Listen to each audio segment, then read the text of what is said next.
I love you.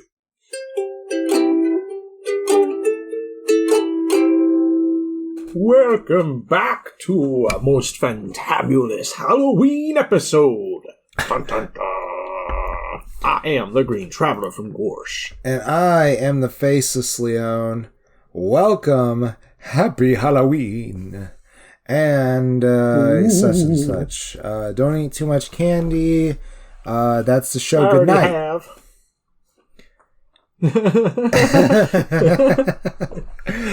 Okay. So we're here for, I guess, the 10th installment of this playlist. Yeah, baby.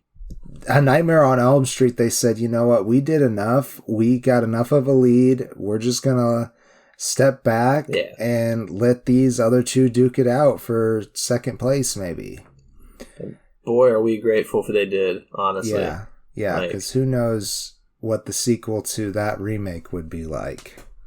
Yeah, and having to just watch two films this time around, and I will admit, two bad films. We're going to talk about the difference between what makes a film bad, but neither of these films can be considered great. No. One of them can be considered fun. Yes. But, yeah, I'm really happy that Nightmare on Elm Street bowed out so that we only have to talk about two dookies today. Yep. So, yeah, let's just.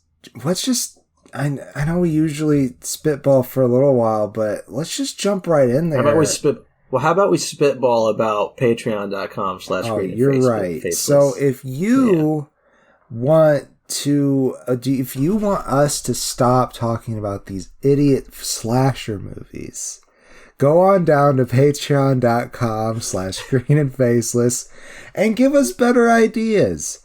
If you want to be a real couch potato, you can make suggestions on the Potato Pick, which comes out once a month. Also once a month. That's right. Also once a month. Oh, you're leading me. I'm sorry. It's Bangers and Hash. It comes out today as well. Yes. A nice little Halloween episode. Very exciting. Yes. It's going to be around the end or beginning of each month. You know, it's right. Typically, you know, it's whatever we can do in regards to our schedule, but we just recorded it. It's a fabulous episode. You're going to want to head down there and check out our opinions on the new releases and new things. That's right. Well, you know, just to hype it up a little bit, I do talk House of the Dragon in it. So if you're interested in hearing my opinion on that, and also the Green Travelers, go on to patreon.com/greenandfaceless, and you can find Bangers and Hash there. Yeah, and I talked about Black Adam and Halloween Ends. Those are the big boys. Yeah, and if you do decide to, support us, we appreciate it so much. It really does help us make the show. It makes it a lot easier. You know, if we didn't actually have, you know, the few patrons that we did, I don't think we could make the show anymore because we probably not. Yeah, we wouldn't be able to afford it. But things are changing out there, and you know, you guys might be helping us change our lives. So we thank you. Indeed. There we go. That was a good spitballing we did. That's right. Let's talk first and foremost the oldest of these two films we're going to talk today, the 10th installment of Friday the 13th. Yes. They have disbanded with the title Friday the 13th. They no longer need it, damn it. No, this is Jason X, the infamous Jason X. They know what they are. They know what they are, damn it. Kane Hodder, he returns as Jason Voorhees. He's continuing his long run. May he forever reign as the best Jason. Yeah, also Uber Jason. You can't forget Uber Jason. Also known as Jason X. People call him Uber Jason. They call him Jason X. Uber Jason is what he is credited as. That is correct. He is mentioned very upfront in the film as being an individual with unique regenerative ability. Dare I say, Time Lord? Is Jason a Time Lord? I don't know. I don't think so. It's exciting. They don't talk about him having two hearts. Definitely not. Yeah. Yeah. But he is fighting Rowan LaFontaine at the beginning of the film. That's Rowan is right. played by Lexa Doig. Well, this is after Dr. David Cronenberg decides to transfer him. That is correct. Yes. Yeah, that is correct. Which was hilarious. I love David Cronenberg. It was so funny because I saw him and I was like, I know who that is, but I don't know who that is. Yeah. And then later I pulled up the cast list and I was like, there it is. And if you don't know, he's great. Monster Man. He is one of the best body horror directors ever. Yeah, Fly. Oh, the one with Jeff Goldblum, anyways. Yeah, Videodrome, which we talk about a lot. Our love. Yeah, we love that movie. So good. But yeah, Rowan comes face to face with Jason and actually gets the upper hand. She knocks him into a cryogenic freezing chamber, and she thinks she's got him. He's locked up, he's freezing, and he stabs her right through the chamber. Breaks the barrier right through the and steel. Freezes the entire room. She's fucked. Yep. And so they're both cryogenically preserved and discovered, like, what, 2,000 years later? It's like 40 something. No, it was 455 years. Yeah, it's not that far. Yeah. You're right. But yeah, so it's 2460 something, whatever. And these students, and they're like, Professor, kind of like they discover this cryogenic chamber. That's right. And they're accompanied by armed soldiers. I don't remember why, but they are.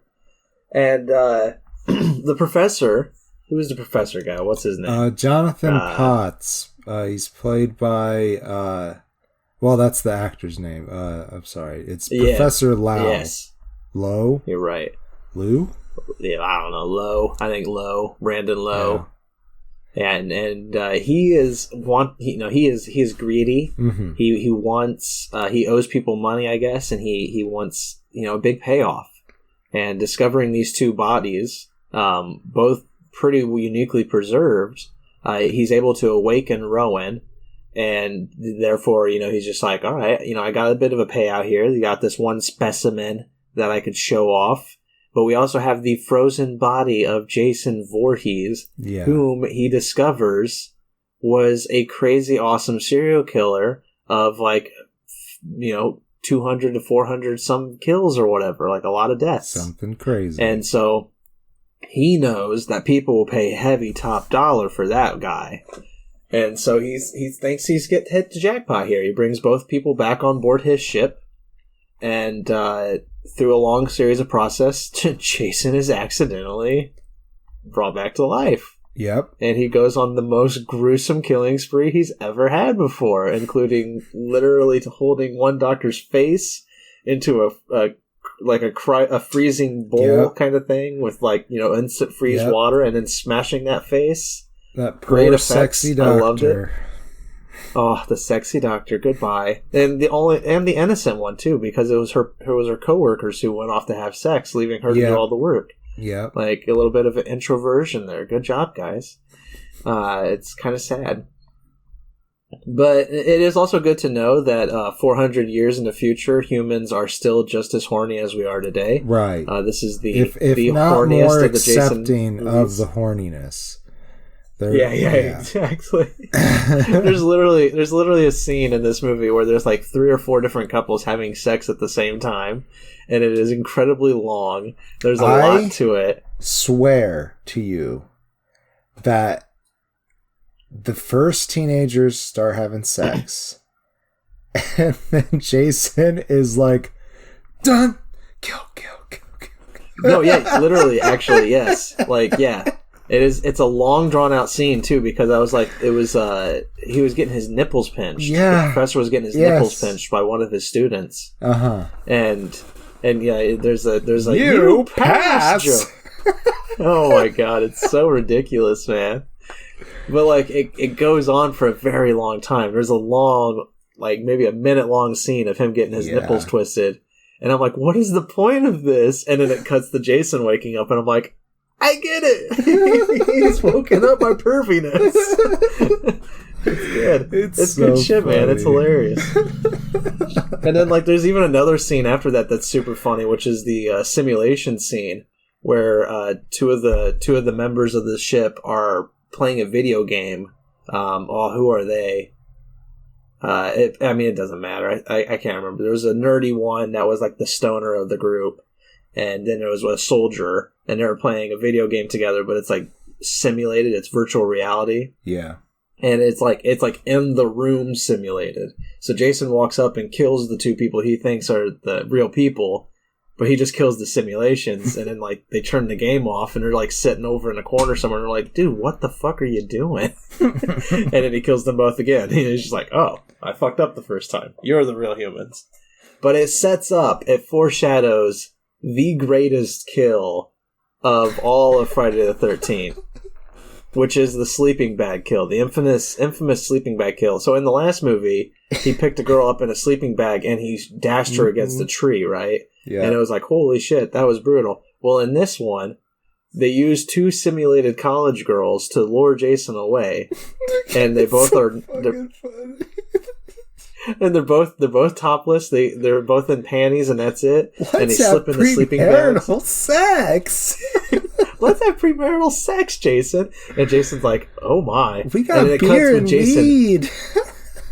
Yeah, and it cuts with Jason like leaning in, like he's about to join them because it's like hinting. It's like, "Oh yes," and then it cuts back later to Jason, and he is just using one of the women in the sleeping bag, and he's just beating the other one with it. It's just so good. It is the best kill he's ever had. I love that scene. It's so deadpan much. Too. I'm pretty sure they cut the score and just thump. Yeah, thump. And they're screaming. They're screaming too because yes. Oh no, oh Jesus. It's great. Good fucking shit, my guy. I love this movie. And of course, what this movie is also most infamous for, as we mentioned, was Uber Jason, Jason X, which is when a robot, KM-14, played by Lisa Ryder, a cyborg, I guess. Android, thank you. Yes. Sorry. I have to get used to it. They're going to take over our worlds very soon. Hey, you know, you welcome our Android overlords? Well, no, I understand. You who have an Alexa enslaved in your house right now? No, I don't actually. I unplugged her. You set her free?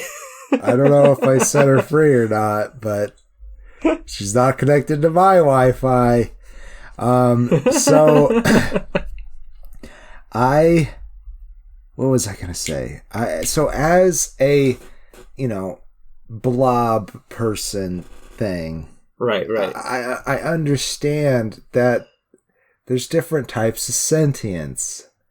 You're totally right and correct. Yeah. Okay. I just wanted to be fair.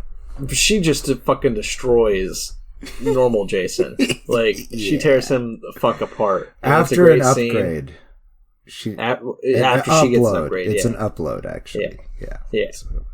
But for some hilarious, stupid reason, they leave his body on the table. Mm-hmm. I mean, he broke it, but they leave him there in the exact same room where the upgrades take place. Yeah. And through an electrical circuit backfiring kind of thing, Jason goes under an upgrade himself. Yeah. And he comes out as Cyborg Jason, Uber Jason, or otherwise known as Jason X. He is this hilarious... It's just Jason with metallic plating and, all cyborged up. It is the funniest fucking shit. And it leads to one of the most hilarious third act finales ever that just keeps going and going and going. It's just it does. It doesn't end. And it's very tongue-in-cheek. He came... He's still out there. Back to Earth? I don't remember exactly. Earth 2, I think. Yeah, he's on Earth 2. Yeah. Yeah. They floated in like I'm actually kind of surprised that he didn't get one more Uber Jason movie. That's what it could have been called. Just Uber Jason. Uber Jason. Yeah. That would have been nice. Yeah. I am happy that this was the end of this run. Yeah, we I'm still just have obviously surprised one more film. because the run has been 10 films long that they chose to stop here. I mean, it was kind of like everything is different now. Yeah. Yeah. The fact that there is an 11th film is what is disappointing about the 11th film. Yeah. You know, it's just like, it should have been Uber Jason. It shouldn't have been this remake that we got. Right. I say that. We haven't even talked about that film yet. That's next week's thing, guys. But, yeah, I love Jason X. It knows what it is. It's very tongue-in-cheek. I mean, I'm willing to go into time in my closing statements if you're okay with that. Yeah, go for it. Yeah, this is my favorite. It's fair to say near the end of Friday the 13th, looking back on it, it's still going to be my favorite after next week. This is the best Friday the 13th film because it knows what it is. It's tongue-in-cheek, having fun, and it's just being absolutely stupid and gory and just completely dumb. And it knows it's dumb. And it relishes in its dumbness. Relishes in it. Yeah, you don't get that many movies like that. 2-star film. That people are always going just straight for serious nowadays, and there's no more just goofy movies. And I think that's because, I don't know, because at a certain point, it was just the same jokes over and over again, and it wasn't funny anymore. But maybe we need that. Maybe we need some goofy movies again, and just like a different angle on the humor. That's all. Like, are you saying goofy just in general, or goofy horror movies? Goofy horror movies too. I just mean in general, in any genre. I was gonna say in general, we had Suicide Squad 2, which was incredibly goofy. Yes, this is true. That is correct. But that is in the comic book genre, and I feel like they've been going goofy for a little bit. Marvel is straight. You know, we talked about the lamp shading, but I think it works. Yeah. I think that it works better for a film that is meant to be a comical film, obviously. And this film, I think they knew that they were going for comedy on the plot side. Like they had to try to play it a little bit seriously, but they knew that everybody in this movie knew they were in a goofy movie. Yeah. And there's not that many movies like that. And I think maybe we need a little bit more. I don't know. More camp. I can agree with you. I really can. I can agree with you. And I want to give a shout out. The director is Jim Isaac, who did special effects on Return of the Jedi. He was listed as creature tech. So I don't know specifically what creatures he worked on Return of the Jedi, but I mean, the effects in this are pretty hilarious. Like they're a little wonky CGI wise, but they're still funny. Like. And I love the design of Jason. I honestly Jason thought that the nanobot thing was pretty good for 2001, honestly. Yeah, it wasn't bad. It wasn't bad. Yeah. But if I didn't say, I give it it is a 4-star, 2-star film. Its official ranking is a 2-star film, but it's a 4-star, 2-star film. Like, it is the best of the worst. It is the best of the worst. I can agree that it's not a good movie. Yeah, it's a face though, because it I just had a good time, and there's so many goofy things that happen. And you know what it really reminded me of? Starship Troopers. That's what it reminded me of. Yeah, kind of. Yeah, and people love that movie, but it's just as goofy. And rightfully so. It's a fun movie. Yeah. I didn't get it for sure the first time I watched it at all. But I think I was just too young. Anyhow. I took it a lot more seriously once there was a sex scene. Yep. Sure you did. Me too, I'm sure. So, yeah, I guess we talked about this. I thought we'd talk about it a little bit more than that. I mean, normally when we love a movie, we just gush. You know? Yeah. And it's like, that's what that movie is. It's like, I can gush all day about the really fun and cool killings because there are a lot of them. Yeah, but we didn't, though, is what I'm saying. Like, we didn't say anything. I mentioned the fun smashing of the hot doctor's face. That's true, you did. And we talked about the sleeping bag kill because that's infamous. Yeah. And that does seem to be the more important parts of this film. We did I guess we should point out the commander of the soldiers. Yeah. We didn't talk about him. What's his name? Peter Mensah. Yeah, Peter Mensah. Sergeant Elijah Brodsky. I feel like we've talked about him before. Have we? Oh, no, we haven't, but I have seen him before. He was in The Incredible Hulk. That's right. Oh. No, actually, I think we did talk about him because I remember mentioning... Let me look at his stuff here real quick, see if I can find a show or something we've talked about him in. I don't see anything. He was in Scorpion King Book of Souls. Oh. Oh, my. No, I guess we didn't talk about him. But he has been in stuff I've seen, like 300 Rise of an Empire. Yeah. Like, he was a Persian messenger. He's the one who gets kicked in the whale. The iconic scene. Gets kicked in the well. Oh, well, that'll kick us right to Halloween 2. Okay. Rob Zombie's should we take a soda sequel. pop break? Oh, yeah, we can. We can definitely do that. Before we get into the zombie-quel. Yeah, the zombadoodle. It's zombie-quel. Not the zomdukel. I love you. Because nobody asked for it. Here it is, by unpopular demand. Zombie Halloween 2.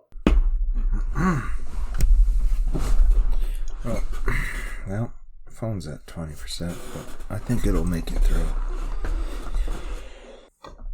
The zombie-quel. The zombie-quel. Halloween 2. Halloween II. Halloween 2009. He just used the same number theme as the other movie, and I know. It made me not like it a little bit. It's very, very aggravating because you have to figure out a way to refer to it. Yeah. You can't just say Halloween 2 because then you're either referring to, the 2000s Halloween 2. Yeah.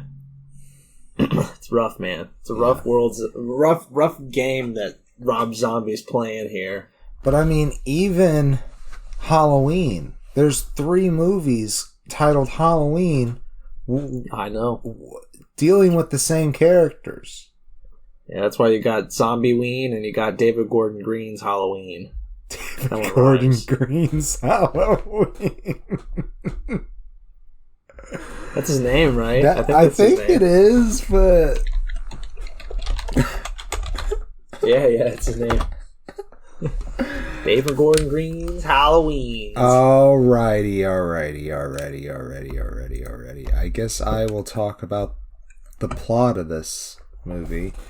Please do, because I just can't. Yeah, you jumped in on Jason X so that you wouldn't have to talk about this one. I did. Saw that. I really was like, I'm snapping this one. You've been seen. Rats. So, Halloween 2. God, guys. Just straight off, it's a hot mess. It really is. It's a hot mess, man. Yeah. So he got shot in the head the last time. Okay, I thought I recalled that. I'm like, what? He's definitely dead. That's what Malcolm McDowell says. He yells it at a book. He made a book about this slaying that that he was a survivor of, and you're getting ahead of yourself though. How does Michael survive? I don't know. What you are, I think you're referring to, is not a way to survive, Greg. That's just you're right, but it's what happens. So his mommy saved him, I guess. It's stupid. Yeah, somehow. He is in the back of the morgue truck, and they're driving him, and they're the 2 grossest, most misogynistic men that you'll ever find. And yes. they're making sick, disgusting jokes, talking disgusting things about women and children, I think. He said something about... no, it wasn't a kid he was talking about. It was the dead body of a woman. Yeah, it was the dead body of one of the people he slayed. He's like, her tits were nice. Yeah. Yeah. I think about having sex with a dead body before. I heard that they're still warm. Yum, yum, yummy. So disgusting, man. I did not like it. That's the biggest problem with Rob Zombie is he opens up with all these disgusting characters and attributes and everything, and it's just like he's immediately putting us in this world where we're watching this entire movie with like a sneer on our face. Where we're like, ugh, this is I gross. did get ahead of myself again. You're right. Because I don't think Mommy comes in until a little bit later.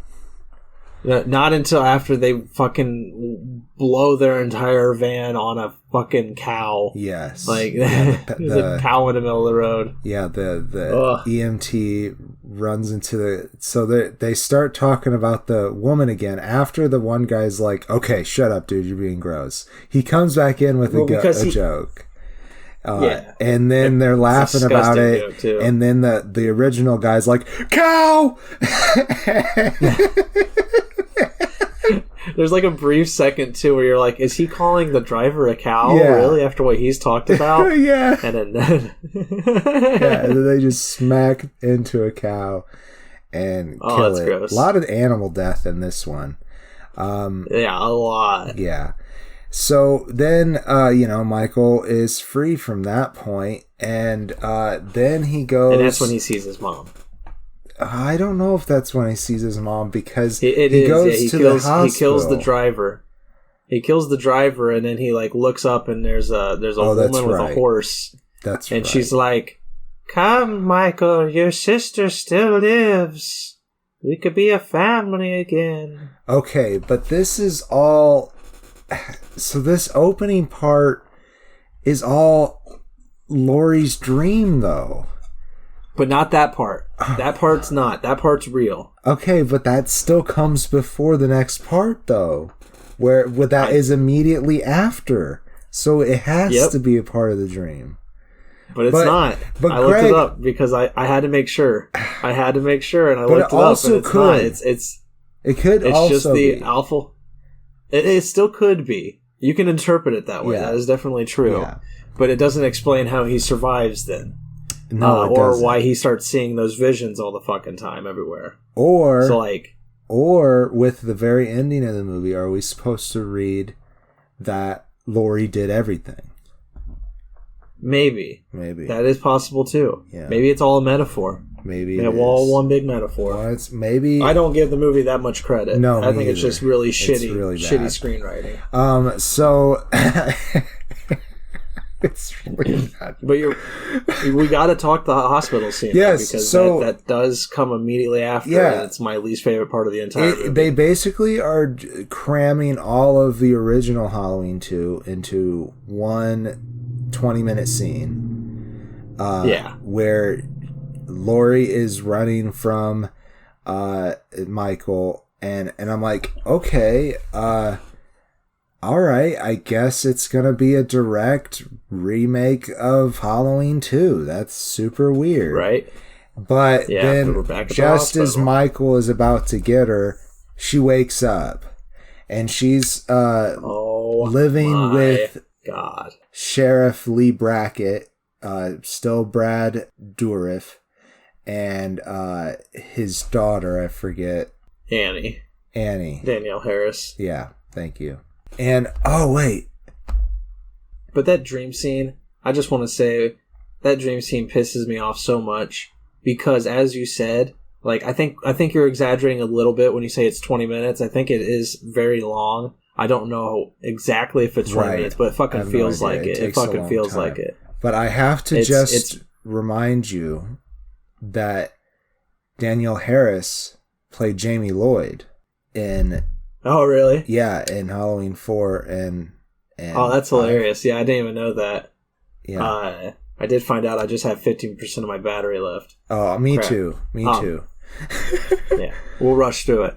But it's annoying though that dream sequence because it's brutal, it's really gross, it's really disgusting. Yeah, it's very vicious. It's killing for killing's sake. There's no story element to it. Jason There's nothing like terrifying anymore. Voice noises too. Yeah, that's true too. He was really vocal in this one, played by Tyler Mane still. And they bring in boy Jason a lot too, played by Jace Wright Vanek. Yeah, different boy. Oh, I keep saying Jason Michael. My bad. Same mom, Deborah Myers. I'm pretty sure was Sherry Moon Zombie last time. Yeah, it was, which I believe is Rob Zombie's wife, I guess, daughter. I guess so. I look it up just so I know which one the husband, spouse brought up. So yeah, wife. Got his wife in there to be the lady in white, Deborah Myers, with a white horse because symbolism. Yay! Yeah, I don't get it.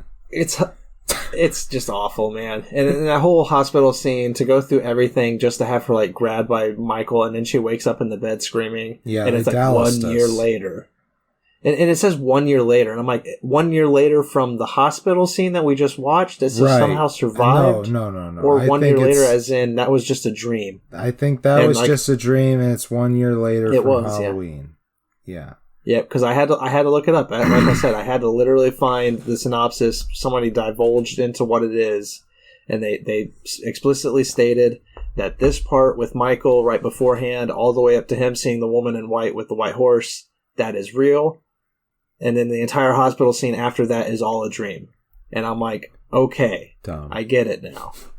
It's dumb. It's dumb as fuck, but I get it now.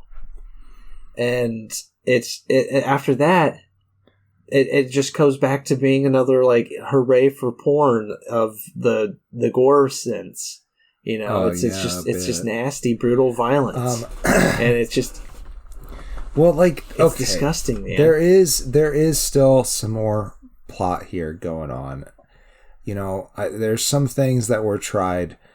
So Loomis becomes a real dickhead because of his trauma. And now is trying to make a bunch of money off of selling, the story of what happened. But the asshole includes Laurie Strode's secret identity as Angel Myers. And Sheriff Lee Brackett is the one who set up Laurie's secret identity and never told her who she was, to protect her from living a life of being related to the guy who killed his entire family. Right. Yeah. Yeah. And anyhow, Laurie finds out because she reads the book, and she just like it breaks her mind for a hot second. She won't talk to Sheriff Brackett anymore because he lied to her, and that I can understand that. But he probably should have. He was probably waiting for a time where she was more stable to tell her, because she's really been struggling. Yeah. She's hardly even been sleeping because she has nightmares every night. And so, and that is one of the aspects of this film I'll give some credit, is they try to go into the psychological mind fuck that would happen to Laurie in this situation. Right. Yeah. And there is an attempt, and I do appreciate it, because Zombie does try to show her struggles of trying to just understand everything. Right. And that's nice, I guess. I'm trying to find a positive here. So Laurie gets very upset and moves in with her friends that she works with at the record store. And the three of them go as Magenta, Columbia, and Frankfurter to a party. I forgot about that. And they never name what characters they're doing, but it's super obvious. And the I don't remember who it was. I until they had both of them on screen, in different scenes, I kept on thinking it was Annie, the brunette. Yeah, I really did. His phone, but my phone's about to die. Okay, she became the She was Frankfurter, and God, it was just really sexy. That's all I'm gonna say. But moving on, I agree. Yeah, that was the plot basically. That's when Michael catches up and starts killing everybody, and Laurie starts sharing his hallucinations, and it's really dumb. Closing statement. It really is. It's the dumbest shit ever. It's a bad movie, half a face. This is really like I the give worst it half a star of what we too. Yeah, watched. sorry to keep it short. We're both facing technical issues here, so we got to cut it real short. But yeah, I can't recommend this movie at all. It's my least favorite Halloween film so far. It's real and bad. Like it's just trash. And then the ending is just so rushed and just it's just it should have been the last one. It really should have been.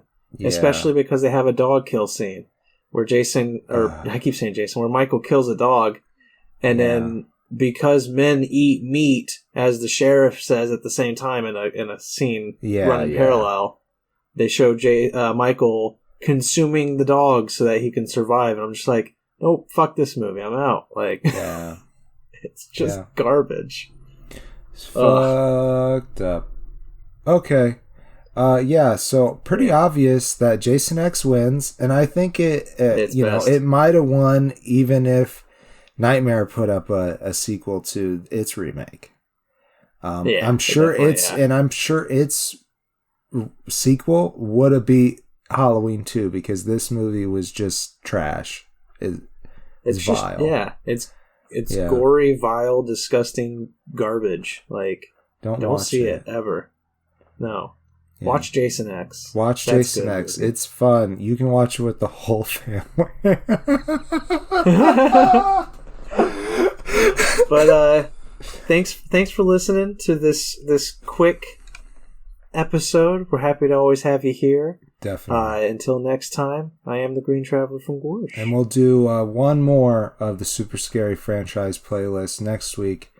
Bleeding into November once again. Love you guys. I am the Faceless Leon. Safe travels and good night.